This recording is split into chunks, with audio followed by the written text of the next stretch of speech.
Olá! Hoje a gente vai fundo num assunto super importante que mexe com a estrutura do poder no Brasil. Vamos falar sobre a Lei de Improbidade Administrativa. Basicamente, é o conjunto de regras que serve para responsabilizar quem ocupa um cargo público e garantir a integridade da administração. E tudo começa com essa pergunta, né? Como é que a gente garante que o poder público vai agir com honestidade? Pois é, no Brasil, a principal resposta para esse desafio é a Lei de Improbidade Administrativa, e é ela que nós vamos desvendar agora. Para facilitar, nosso caminho vai ser este. Primeiro, o propósito da lei. Depois, quem entra nessa conta. Em seguida, os tipos de conduta errada, a questão da intenção, que é crucial, as punições e, no fim, o grande equilíbrio que a lei tenta alcançar. Ok, vamos lá. Começando pela base de tudo. Qual é a missão dessa lei? Bom, ela funciona como uma guardiã, sabe? Protegendo a honestidade na máquina pública e o patrimônio, que no fim das contas é de todo mundo. E o primeiro ponto que precisa ficar muito claro é este.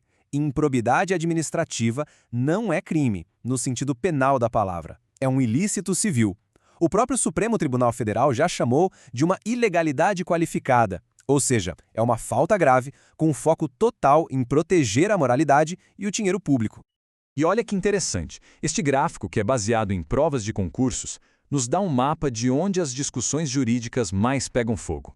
Fica nítido que as punições, as sanções e os detalhes do processo legal são os temas quentes, seguidos de perto pelos próprios tipos de atos de improbidade. Bom, se a lei existe para proteger o bem público, então quem exatamente está sujeito a ela? A resposta é que essa rede pega bem mais gente do que a gente costuma imaginar. A lei usa uma definição bem ampla de agente público. Não estamos falando só de servidores de carreira, concursados. Isso aqui inclui políticos eleitos, funcionários temporários e até quem exerce uma função pública de graça, sem receber um centavo. O que conta mesmo é estar exercendo uma função do Estado. E aqui vem um ponto fundamental. A coisa não para no agente público. Uma empresa que frauda uma licitação, por exemplo, ou qualquer pessoa de fora que participa ou se beneficia sabendo do ato de improbidade, também pode ser processada e punida pela mesmíssima lei. Agora, vamos entender como a lei organiza o problema. Ela divide a improbidade em 3 grandes categorias, como se fossem 3 gavetas para classificar os diferentes jeitos de agir errado. Vamos dar uma olhada em cada uma. Basicamente, são esses 3 tipos. O primeiro, e mais óbvio, é quando o agente público enriquece de forma ilegal. O segundo é quando a ação dele causa um prejuízo financeiro direto para o Estado. E o terceiro é quando ele fere os princípios básicos da administração, como a honestidade e a imparcialidade. A primeira gaveta é a do enriquecimento ilícito. Aqui não tem muito segredo. É quando o agente público usa o cargo para ganhar uma vantagem financeira que não deveria, para si mesmo ou para outra pessoa. É o clássico desvio do público para o privado, tipo usar um equipamento da prefeitura no próprio negócio. A segunda categoria é focada no prejuízo, no dano ao cofre público. E a diferença crucial aqui é que o agente nem precisa ter ganhado nada com isso. A improbidade acontece porque a atitude dele, como, aprovar um contrato superfaturado, causou uma perda de dinheiro real, comprovada, para o Estado.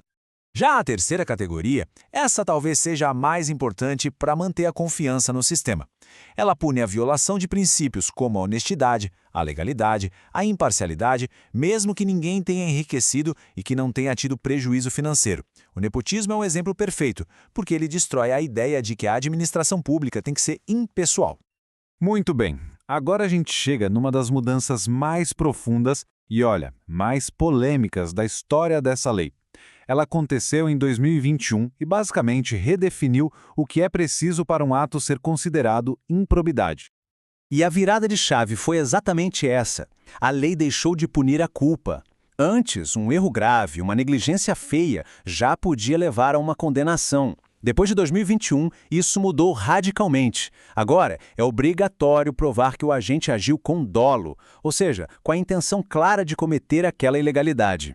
Mas o que é esse dolo para a lei? Não é só querer fazer alguma coisa, é a vontade livre e consciente de alcançar o resultado ilícito. Em outras palavras, a acusação precisa provar que o gestor não só agiu, mas que ele agiu com o propósito específico de alcançar aquele fim ilegal. Não foi sem querer, não foi um erro, foi de propósito. Certo. E se ficar provado que houve improbidade, Quais são as consequências? Bom, as penalidades são bem pesadas e podem mudar a vida pública e o patrimônio de uma pessoa para sempre. A base para essas punições, aliás, vem direto da nossa Constituição Federal. E para ajudar a lembrar, tem um mnemônico famoso no mundo do direito: SPIRA. Cada letra corresponde a uma das sanções possíveis. Vamos decifrar o SPIRA. S, de suspensão dos direitos políticos.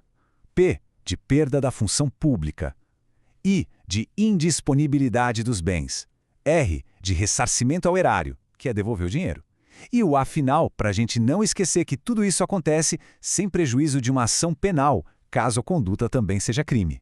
E este quadro aqui mostra como a lei tenta ser proporcional. Ela ajusta o tamanho da punição à gravidade do ato. Veja só, no enriquecimento ilícito, a suspensão de direitos políticos pode chegar a absurdos 14 anos.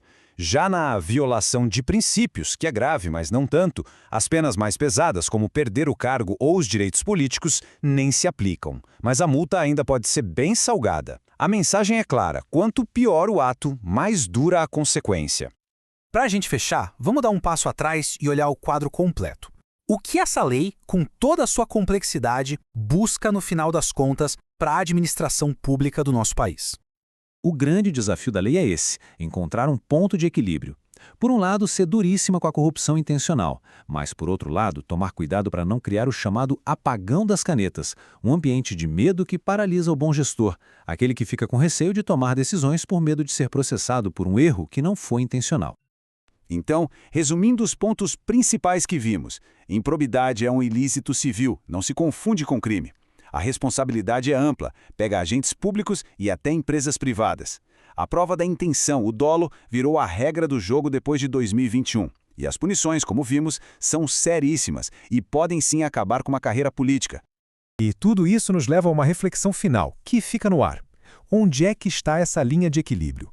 Como uma nação consegue, ao mesmo tempo, punir com rigor a desonestidade e, ainda assim, incentivar a boa gestão, a coragem e a inovação no serviço público?